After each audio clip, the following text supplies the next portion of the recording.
Hey guys, this is Rob from Cigar Federation here at IPCPR 2015 in New Orleans, Louisiana, in the General Cigar booth, here with one of our favorite guys, Michael Giannini. Michael, thank you for taking the time. Thank you. Appreciate it. You're some of my favorite people too, so thank you. Thanks for having us. All warm and fuzzies. What do you think of the Nolans? You loving Nolans? You know, we have seen the show floor and the inside of our room.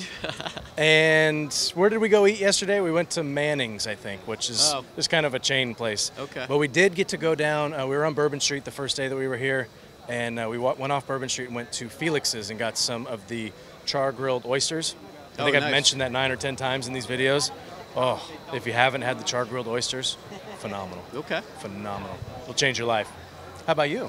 Having a good time? I'm having a blast. Are you kidding me? Seeing old friends, hanging out. This is my Christmas in July, so I always look forward to the IPCPR. Get to unveil some cool stuff I'm working on. I hope you guys think that as well. And yeah. What else could go wrong here? Yeah, you strike me as a guy who could have a blast anywhere, though. Yeah, I can. Definitely. Definitely. So, okay, let's talk.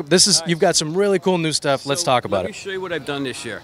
So, under General Cigar, I was able to take some of our old Cuban equities from 30 years ago, and I've repositioned them. I've reimagined these cool brands, Ramoneones and Boulevard. So what I wanted to do, and this is so exciting because think about this, I'm working on some really cool Cuban equity global brands, and so I went through our library of every wrap set and band and edgy strip, and I brought them back to life, and I did this really cool collage for both of these cool brands. Just looking at that. So I think I've created a classic, if not for today, but for the next 10 years. So I'm really excited by that. But so what I did too is I really geeked out about the blends this year. My learnings between Cigar Black and Cigar Esteli, that if you can't blend Nicaraguan tobacco correctly, it becomes very, very one-dimensional.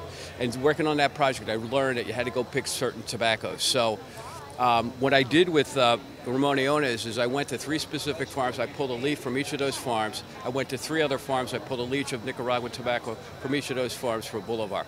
The funny thing about this was the day when I was a chef, my head chef said to me, "Hey, dude, here's my 2 rules in the kitchen. Rule number 1 is if you use an ingredient and you put it in a dish and you can't taste it, you can't cook, you're never going to be able to cook. Get the hell out of my kitchen. Second rule is don't put an ingredient in there because you're wasting my money." And then he would hit me, and I'm like, "Bro, you don't have to hit me. I can learn this very easily. I'm not that dense." Yeah, you made your point. No need for physical contact. Got it. So learning that, I had to go there and get these tobaccos. My tobacco factory flipped out because when 6 leaves were coming from 6 different farms, shipping into the factory, like, "Dude, what are you doing?" And I'm like, "There's a rhyme to my reason." So what I did with Ramoneones is I actually wrapped that with a proprietary Nicaraguan binder, and I added a Sumatra wrapper, which I absolutely love. And then with Boulevard, I added a little bit of Honduran tobacco in with the 3 tobacco leaves from Nicaragua. Wrapped that with the binder as well with the Sumatra. And then I took this beautiful Habano seed Connecticut wrapper, which we've been developing for a bunch of years. So it's about 7 or 8 years old.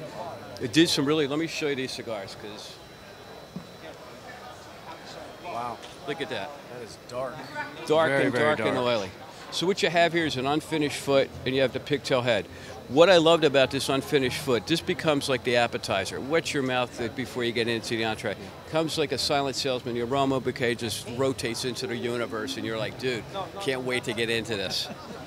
So, interesting thing about this, I actually started working on this project 2 years ago before this whole Cuban thing was happening. And I actually did a vertical tasting of 12 of the classic Cuban brands in the marketplace. And 2 things I learned really quickly. One was they all tasted the same, and secondly, they all had very light wrappers on them. So the reason I wanted to use darker wrappers is that group of people that when that product shows up, the American palate loves these dark oily wrappers, as do I, and I think our palates are evolving. So I wanted to do a really dark wrapper, starting to train folks, hey man, this is what has really great flavor.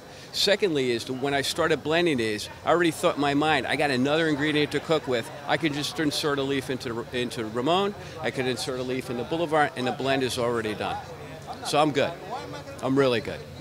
Coolest thing is, next coolest thing I did is I did 3 sizes, 5x50, 6x52, 6x60, same sizes for both brands. At the end of the day, so as this whole Cuban thing has been unraveling, and guys out there, you all think that the Cuban embargo has dropped. It hasn't. I know a lot of retailers are getting pummeled. Hey man, do you have Cuban cigars? My only answer is, and I've been smiling about this because this week broke that we're opening up an embassy and John Kerry's got to go bless it. I'm smiling. at this trade show, because I'm saying, if you guys are looking for Cuban cigars, bro, let me show you what I have. And here we are. Yeah, the visuals of these cigars are pretty stunning. I mean, this collage that you were talking about, while you were talking about it, I was checking it out, and it's very cool. You got all the classic bands in there. And, I'm really, really looking forward to trying these cigars. I mean, they're really exciting. I think I know somebody that can give you some of these to try. Oh, is that right? Yes. Oh, fantastic. And it's me. Oh, that's great. We'll post some reviews so you guys can check it out. Thank you. Michael, thank you so much, man. Rob, always really a pleasure. Thank you. Stay out of trouble, bro. You know what? We didn't get a chance to talk about your rings. Oh. What is happening here? So I've gotten a lot of comments about my playing the piano, my Liberace. I'm an Italian from Philadelphia. You start off with a pinky starter kit when you're about this tall, and I've just elevated. But I like big stuff because as I get older, I can't really see it. So the bigger it is, the better I can look at it. You're not gonna lose it. I'm not gonna lose it. But see it. It's subtle. It's very subtle. Very I like subtle. that. Yeah, I like That's that. what I do. Subtle. Thanks so much, Rob, Michael. thank Appreciate you. it, guys. Thanks for tuning in to Cigar Federation for all of our IPCPR 2015 coverage.